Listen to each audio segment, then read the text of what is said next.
നമുക്ക് വേദയുടെയും വിക്രത്തിന്റെ നല്ലൊരു കഥ കേട്ടാലോ? അതിനു മുമ്പായി ആദ്യമായി കാണുന്നവരുണ്ടെങ്കിൽ ചാനൽ ഇഷ്ടപ്പെട്ട ഒന്ന് സബ്സ്ക്രൈബ് ചെയ്യാൻ മറക്കരുതേ.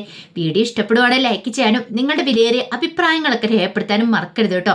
അങ്ങനെ നമ്മൾ കാണുന്ന ചന്ദ്രശേഖരനും ശ്രീകാന്തും കൂടെ ഭയങ്കര സന്തോഷത്തിലാണ്. വാസവനെ കയ്യിലെടുത്തു കഴിഞ്ഞു. ഇനിയിപ്പൊ പേടിക്കണ്ട, അവന് തങ്ങളോടൊപ്പം നിൽക്കും. വിക്രത്തെ ഇല്ലാതാക്കാനായിട്ട് വാസവനെ കൂട്ടുപിടിക്കണം. എന്നിട്ടോ വാസവന്റെ തലയിലേക്ക് അതും കൂടെ വെച്ച് കെട്ടണം. അപ്പൊ പിന്നെ കാര്യങ്ങൾ കുറച്ചുകൂടി എളുപ്പം. അങ്ങനെ വന്നിട്ടുണ്ടെങ്കിൽ ശ്രീനിവാസനും വാസവനും തമ്മിൽ അടിയുണ്ടായിക്കിടും. മാറി നിന്ന് കളി കാണാം എന്നൊരു ചിന്തയായിരുന്നു രണ്ടുപേരുടെ മനസ്സിൽ. പിന്നീട് ചന്ദ്രശേഖരൻ പറഞ്ഞു, കിട്ടിയ അവസരം എന്താണെന്ന് നമുക്ക് മുതലാക്കാം. ഇവിടെ ഇപ്പൊ വാസവന്റെ കൂടെ അന്നോർത്ത് നമുക്ക് നിൽക്കുകയും ചെയ്യാം. അത് മാത്രമല്ല, ആ വരുണിന്റെ കാര്യത്തിൽ ഒരു തീരുമാനം ഉണ്ടാക്കണം. വരുൺ പിന്നെ മേലാല ദീപ്തിയുടെ പിന്നാലെ നടക്കാനും പാടില്ല. അതൊക്കെ നമുക്ക് വിക്രത്തിന്റെ തലയിലേക്കും കൂടെ വെച്ച് കേട്ടാം. അങ്ങനെ അവർ തമ്മിൽ ഒരു കോംപ്രമൈസിൽ എത്തുന്നുണ്ട്. എന്തൊക്കെ ചെയ്യണം, എങ്ങനെയൊക്കെ ചെയ്യണ്ടെന്നുള്ള ഒരു പ്ലാനും അവർ തയ്യാറാക്കി. കാരണം വിക്രത്തെ വരുണിനെയൊക്കെ കൊടുക്കുകയാണ് ഇവിടെ വേണ്ടത്. ഒരു കാരണവശാലും വിക്രം ഇനി ജീവിച്ചിരിക്കാൻ പാടില്ല. അതുപോലെ തന്നെ വരുൺ ദീപ്തിയുടെ പിന്നാലെ വരാനും പാടില്ല. അപ്പൊ രണ്ടിനെ തീർക്കണം എന്നൊരു ചിന്തയൊക്കെ മനസ്സിലുണ്ടായി. അങ്ങനെ പ്ലാനുകളൊക്കെ തയ്യാറാക്കി പോയി. പക്ഷെ ഈ സമയത്ത് ഇതൊന്നും വേദയെ വിക്രം ഒട്ട് അറിയുന്നുണ്ടായിരുന്നില്ല. വേദ പതിവ് പോലെ തന്നെ കോടതി കഴിഞ്ഞ് വീട്ടിലേക്ക് വരിക. അന്ന് ഭയങ്കര സങ്കടത്തോട് കൂടിയിട്ടാണ് വരുന്നത്. കാരണം വിക്രം ശ്രീനിവാസന് വേണ്ടിയിട്ട് ഇലക്ഷൻ വർക്കിന് വേണ്ടി പോകാൻ തീരുമാനിച്ചിരിക്കുന്നു. അത് വേദയെ സംബന്ധിച്ചിടത്തോളം വല്ലാത്തൊരു ബുദ്ധിമുട്ടുണ്ടാക്കുന്ന കാര്യമായിരുന്നു. വേദ പറഞ്ഞിട്ടുണ്ടായിരുന്നു, ഇനി ശ്രീനിവാസനുമായിട്ട് യാതൊരുത കൂട്ടുകെട്ടും വേണ്ട, അയാളുടെ വലയത്തിൽ നിന്നും അയാൾക്ക് വേണ്ടിയിട്ട് ഗുണ്ടാപ്പണി ചെയ്യാൻ പോവണ്ട എന്നൊക്കെ പറഞ്ഞിട്ടുണ്ടായിരുന്നു. അയാളുടെ വലയത്തിൽ നിന്ന് രക്ഷപ്പെടണമെന്ന്. പക്ഷേ എങ്കിൽ അതൊന്നും വിക്രം കൂട്ടാക്കില്ലല്ലോ. തൻ്റെ വാക്കിന് പുല്ല് വിലയാ കൽപ്പിച്ചിരിക്കുന്നത്. അങ്ങനെയൊക്കെ വിചാരിച്ചുകൊണ്ടാണ് വേദ വരുന്നത്. ഇതേ സമയത്ത് ദീപ്തിയും വരുണും കൂടെ കാണുവാണ്. അങ്ങനെ കാണുന്ന സമയത്ത് ദീപ്തിയോട് വരുൺ കാര്യങ്ങളൊക്കെ സംസാരിക്കുന്നുണ്ട്. സംസാരിച്ചു കഴിഞ്ഞപ്പോഴത്തേനും ദീപ്തി പറഞ്ഞു, എനിക്കറിയത്തില്ല വരുണെ, ചേച്ചിക്ക് ഇതെന്താ സംഭവിച്ചതെന്ന്. ചേച്ചി ഇങ്ങനെയൊന്നും ആയിരുന്നില്ല. ഇപ്പൊ ചേച്ചി വീട്ടിലേക്ക് തിരികെ വരാൻ പോവാന്ന് അറിയാൻ കഴിഞ്ഞേ. അവർ തമ്മിൽ നല്ല അടുപ്പത്തിലായിരുന്നു. പെട്ടെന്ന് ഇങ്ങനെ അകലാൻ കാരണം എന്താണെന്നറിയില്ല. ഒരു പക്ഷേങ്കിൽ വിക്രമേട്ടനോട് ചോദിച്ചിട്ടുണ്ടെങ്കിൽ അതിൻ്റെ വ്യക്തമായ വിവരം കിട്ടുമായിരിക്കും. ഒരു കാര്യം ചെയ്യാം, നമുക്ക് വിക്രമേട്ടനോടൊന്ന് ചോദിച്ചു നോക്കിയാലോ എന്ന് ചോദിച്ചു. അത് കേട്ട് കഴിഞ്ഞപ്പോൾ വരുൺ പറഞ്ഞു, അത് ശരിയാ, അവർ തമ്മിൽ എന്തെങ്കിലും പ്രശ്നമുണ്ടോയെന്ന്. അല്ല, നിന്റെ ചേച്ചിയോട് ചോദിച്ചിട്ട് വല്ലതും പറഞ്ഞോ? ചേച്ചി ഒന്നും പറഞ്ഞിട്ടില്ല എന്ന് പറയണം. അങ്ങനെ ഒടുവിൽ വിക്രത്തിനെ വിളിച്ചു. ഒന്ന് കാണണമെന്ന് പറഞ്ഞു. വിക്രം വന്നു അവരുടെ അടുത്തേക്ക്. വിക്രം വന്നു കഴിഞ്ഞപ്പോഴത്തേനും ദീപ്തി വിക്രത്തിനോട് കാര്യങ്ങൾ ചോദിക്കുകയാണ്. ചേച്ചിയുമായിട്ട് വല്ല പ്രശ്നമുണ്ടോ വിക്രമേണ്ണ? എന്താ കാര്യം? ചേച്ചി വീട്ടിലേക്ക് തിരികെ വരാൻ പോവാന്നൊക്കെ അറിഞ്ഞല്ലോ എന്ന് പറഞ്ഞു. വിക്രം പറഞ്ഞു, എനിക്ക് അതിനെക്കുറിച്ച് അറിയില്ല ദീപ്തി, കാര്യം എന്താണെന്ന് അറിയില്ല. ഞാൻ അവളോട് ചോദിച്ചു, അവൾ ഒഴിഞ്ഞു മാറുക ചെയ്തുകൊണ്ടിരിക്കുന്നത്. കാര്യമായിട്ട് പറയാനും കൂട്ടാക്കുന്നില്ല. അവൾക്ക് എന്തോ കാര്യമായിട്ട് സംഭവിച്ചിട്ടുണ്ട്. പക്ഷെ അതെന്താണെന്ന് മാത്രം എനിക്കറിയില്ല. ആ സമയം ദീപ്തി പറഞ്ഞു, നിങ്ങളായിരുന്നു ഞങ്ങളുടെ ബലം, നിങ്ങളല്ല ഞങ്ങൾക്ക് ധൈര്യം തന്നെ ഞങ്ങളുടെ കൂടെ നിന്നത്. പിന്നെ വിക്രമേട്ട ശബരിമലയ്ക്ക് പോയി വന്നു കഴിയുമ്പോൾ എല്ലാം നേരെയാക്കാന്നും പറഞ്ഞല്ലേ ഞങ്ങളുടെ കാര്യത്തിൽ തീരുമാനം ഉണ്ടാക്കാന്നൊക്കെ. ഇപ്പം നിങ്ങൾ എങ്ങനെ ആയിട്ടുണ്ട്, എങ്ങനെയാ വിക്രമേട്ട ശരിയാന്നേ? അതെ, അത് ഞാൻ പറഞ്ഞ കാര്യം അത് തന്നെയാ. പക്ഷേങ്കിൽ അവൾക്ക് എന്ത് സംഭവിച്ചെന്ന് എനിക്കറിയില്ല. അവൾ എന്തൊക്കെയോ ഒളിക്കുന്നുണ്ട്. അവളുടെ മനസ്സിൽ എന്തോ ഒരു പ്രശ്നം അലട്ടുന്നുണ്ട്. അല്ലെങ്കിൽ അവൾ ഇങ്ങനെയൊന്നും ആയിരുന്നില്ല. അത് കേട്ടപ്പോൾ ദീപ്തി പറഞ്ഞു, അതെ, ചേച്ചിക്ക് വരാനാണെങ്കിൽ ഇതിനു മുമ്പ് എത്രയോ സാഹചര്യങ്ങളുണ്ടായിരുന്നു. അന്നൊന്നും ചേച്ചി വിക്രമേട്ടനെ ഇട്ടിട്ട് വീട്ടിലേക്ക് വരാൻ കൂട്ടാക്കിയില്ല. പക്ഷെ പെട്ടെന്ന് ഇങ്ങനെ വരണം തോന്നണമെങ്കിൽ അതിൻ്റെ പിന്നിൽ എന്തെങ്കിലും ഒരു കാരണം ഇല്ലാതിരിക്കില്ലല്ലോ. വിക്രം പറഞ്ഞു, എന്താണെന്നറിയില്ല, നോക്കട്ടെ. എന്നെ കൊണ്ട് പറ്റാവുന്ന രീതിയിൽ ഞാൻ അവളോട് ചോദിച്ച് മനസ്സിലാക്കാൻ ശ്രമിച്ചു. പക്ഷെ അവൾ പിടിതരുന്ന മട്ടില്ല. അവൾ ഒഴിഞ്ഞു മാറി നടക്കുവാണ്. എങ്ങനെയായി തീരും, എന്തായി തീരുന്നു അറിയത്തില്ല എന്ന് പറഞ്ഞു. അപ്പോഴേക്കും ദീപ്തി പറഞ്ഞു, എനിക്ക് നല്ല പേടിയുണ്ട് ചേച്ചിയുടെ കാര്യം ഓർത്തിട്ടിപ്പം. അപ്പോഴേക്കും വരുൺ പറഞ്ഞു, എന്തിനാ നീ ഇങ്ങനെ ടെൻഷൻ അടിക്കുന്നത്? പേടിക്കേണ്ട കാര്യമൊന്നുമില്ലെന്ന് പറഞ്ഞ് വരുൺ ദീപ്തിയെ സമാധാനിപ്പിക്കുകയാണ്. അല്ല വരുണേട്ടാ, നമുക്ക് സപ്പോർട്ട് ചെയ്ത് നിൽക്കുന്ന ആൾക്കാരല്ലേ. അപ്പം ഇവർക്ക് എന്തെങ്കിലും സംഭവിച്ചിട്ടുണ്ടെങ്കിൽ പിന്നെ എന്താ, നമ്മുടെ കാര്യത്തിലും ഒരു പ്രശ്നമായി തീരും. ചേച്ചി എങ്ങാനും വീട്ടിൽ വന്ന് നിന്നിട്ടുണ്ടെങ്കിൽ പിന്നെ ഒരിക്കലും നമ്മുടെ ബന്ധം നടക്കാനായിട്ട് വീട്ടുകാർ സമ്മതിക്കുമെന്ന് തോന്നുന്നില്ല. വിക്രം പറഞ്ഞു, അതൊന്നും ഓർത്ത് പേടിക്കണ്ട, നിങ്ങൾ ധൈര്യമായിട്ടിരിക്കാൻ പറഞ്ഞ് അവരെ ഒന്ന് സമാധാനിപ്പിക്കുന്നുണ്ട്. പിന്നീട് വിക്രം വീട്ടിലേക്ക് വരുവാണ്. വന്നു കഴിഞ്ഞപ്പോഴത്തേനും വേദം മുറിയിലുണ്ടായിരുന്നു. വിക്രത്തിനെ കണ്ടു കഴിഞ്ഞിട്ടും വേദം മൈൻഡ് ചെയ്യാതിരിക്കുക. അപ്പോഴേക്കും വിക്രം ചെന്നിട്ട് ചോദിച്ചു, എന്താ വേദ, നിനക്കിത് എന്താ പറ്റിയെന്നൊക്കെ ചോദിച്ചു. അപ്പോഴേക്കും വേദയ്ക്ക് നല്ല ദേഷ്യമായി.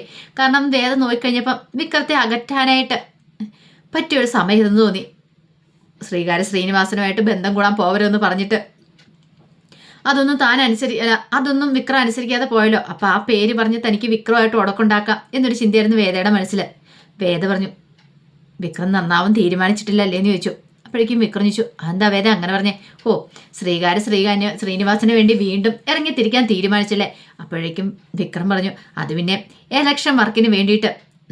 ശ്രീനി സാർ എനിക്ക് അത്ര പ്രിയപ്പെട്ടാന്ന് വേദയ്ക്കറിയാലോ. ഞാൻ ഗുണ്ടാപ്പണി ചെയ്യാനൊന്നും അല്ല പോകുന്നേ, എലക്ഷൻ വർക്കിന് വേണ്ടിയിട്ടാന്ന് പറഞ്ഞു. അത് കേട്ടതും വേദ പറഞ്ഞു, എനിക്കറിയാം വിക്രം ഇപ്പം ഇതൊക്കെ പറയും, പക്ഷേങ്കിൽ ശ്രീനിവാസന് വേണ്ടി ഗുണ്ടാപ്പണിയാന്നറിയാം. ഒരിക്കലും നിങ്ങൾ നന്നാവാൻ തീരുമാനിച്ചിട്ടില്ലല്ലേ? നിങ്ങൾ മലയ്ക്ക് പോകാൻ മാലയിട്ട് കഴിഞ്ഞാലെങ്കിലും നന്നാവെന്ന് കരുതിയിരുന്ന ഞാൻ വെറും മണ്ടിയായിപ്പോയി. ഇപ്പം എനിക്കൊരു കാര്യം മനസ്സിലായി, നിങ്ങൾ ഈ ജന്മത്തിൽ നന്നാവാൻ പോകുന്നില്ലെന്ന്. അത് കേട്ടും വിക്രം പറഞ്ഞു, നീ എന്തൊക്കെയാ വേദ ഇങ്ങനെ പറയണേ? ദേ, വെറുതെ ഇങ്ങനെയൊന്നും പറയരുത് കേട്ടോ. ഞാൻ പറഞ്ഞാൽ എന്തെങ്കിലും തെറ്റുണ്ടോ? ഞാൻ സത്യമായിട്ടുള്ള കാര്യമല്ലേ പറഞ്ഞത്. നിങ്ങൾ നിങ്ങളെ ഇഷ്ടം പോലെ ജീവിച്ചോ, എനിക്കിനി കൂടുതലായിട്ടൊന്നും പറയാനില്ല. അല്ല, അത് പിന്നെ വേദ ശ്രീനി സാറ് പെട്ടെന്ന് അങ്ങനെ പറഞ്ഞപ്പോൾ ഞാൻ പോലും പ്രതീക്ഷിച്ചില്ല. ഓ, അപ്പൊ പെട്ടെന്നെടുത്ത തീരുമാനം അല്ല. ശ്രീനി സാറ് വേറെ എന്തെങ്കിലും കാര്യത്തിൽ നിങ്ങളുടെ ഒരു കാര്യം ഞാൻ ചോദിച്ചോട്ടെ, ശ്രീനി സാറ് പെട്ടെന്നൊരു തീരുമാനം എടുക്കുക, വേദയെ നീ അങ്ങോട്ട് ഉപേക്ഷിച്ച് കളഞ്ഞേക്ക എന്ന് പറഞ്ഞിട്ടുണ്ടെങ്കിൽ അപ്പൊ വിക്രം എന്ത് ചെയ്യും? ശ്രീനി സാറിനോടൊപ്പം നിൽക്കുമെന്ന് ചോദിച്ചു. വിക്രം ഒരു നിമിഷം ആലോചിച്ചു, എന്നിട്ട് പറഞ്ഞു, അങ്ങനൊന്നും ശ്രീനി സാറൊന്നും പറയാൻ പോകുന്നില്ലെന്ന് പറയണം. അതൊക്കെ ഇപ്പം വിക്രം പറയും, പക്ഷെ അതൊന്നും അല്ല സത്യം. ഞാൻ എത്ര പറഞ്ഞാലും നിങ്ങളുടെ തലയിലേക്ക് കയറാൻ പോകുന്നില്ല. ഇനി നിങ്ങളുടെ ഇഷ്ടം എന്താണെന്ന് ചെയ്തോന്നും പറഞ്ഞിട്ട് വേദ അങ്ങോട്ട് എഴുന്നേറ്റ് പോയി. വിക്രത്തിന് നല്ല വിഷമമായി. ഇനിയിപ്പോൾ പറഞ്ഞിട്ടൊന്നും ഒരു കാര്യമില്ല, അവളുടെ മനസ്സിൽ വേറെ എന്തോ ഉണ്ടെന്നൊരു കാര്യമുണ്ടെന്നൊക്കെ അറിയാം. പിന്നീട് വിക്രം മലയ്ക്ക് പോകാൻ വേണ്ടിയുള്ള ഒരുക്കങ്ങളൊക്കെ നടത്തുന്നുണ്ട്. അങ്ങനെ വർക്ക്ഷോപ്പിലേക്ക് വന്നു.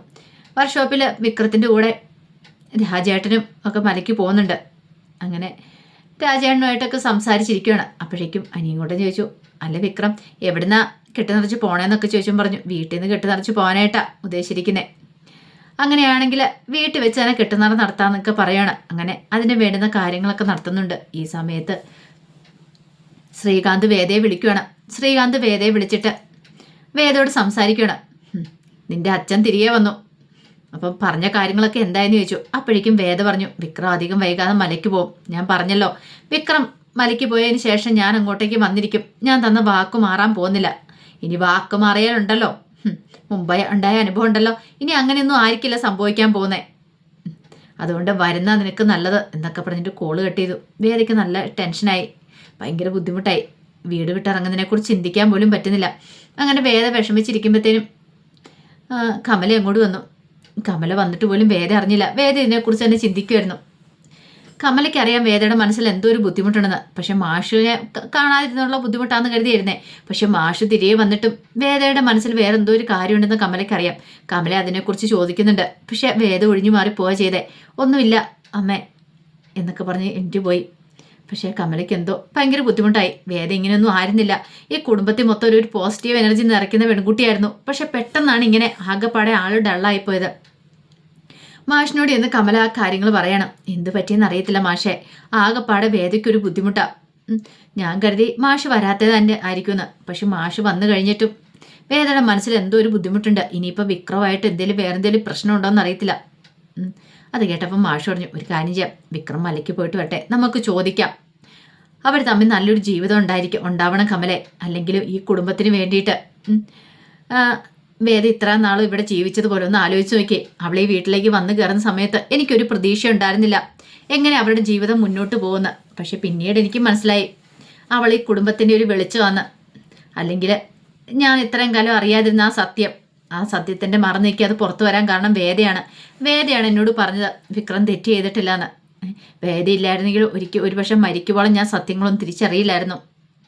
അതുകൊണ്ട് അവർ തമ്മിൽ എന്തെങ്കിലും ഒരു പ്രശ്നം ഉണ്ടെങ്കിൽ അതില്ലാതാക്കണം, നല്ലൊരു ജീവിതം അവർ തമ്മിൽ ഉണ്ടാവണം എന്നൊക്കെ കമലയോട് പറയണം. അത് കേട്ടപ്പോൾ കമല പറഞ്ഞു, ശരിയാ മാഷേ, പക്ഷേ എനിക്കറിയില്ല ഇപ്പോഴത്തെ വേദയുടെ ഈ വിഷമത്തിൻ്റെ കാരണം എന്താണ് എന്നൊക്കെ പറഞ്ഞ് കമലെ വേദനിക്കുകയാണ്. അപ്പം അതിൻ്റെ വിശേഷങ്ങളൊക്കെയാണ് കാണുന്നത്. ഇതിൻ്റെ ബാക്കി വിശേഷങ്ങളുമായിട്ട് നാളെ വരാട്ടോ. നമ്മൾ നെക്സ്റ്റ് വീക്ക് പ്രൊമോയോ കാണാൻ പോകുന്നത്. അതിനകത്ത് വേദയും വിക്രവും തമ്മിൽ പിരിയുന്ന കുറേ രംഗങ്ങളൊക്കെ ഉണ്ട്. എത്ര പിരിഞ്ഞെന്ന് പറഞ്ഞാലും അവർ ഒന്നിക്കും. അപ്പോൾ അതിൻ്റെ വിശേഷങ്ങൾ അറിയാൻ നമുക്ക് എല്ലാവർക്കും കാത്തിരിക്കാം കേട്ടോ.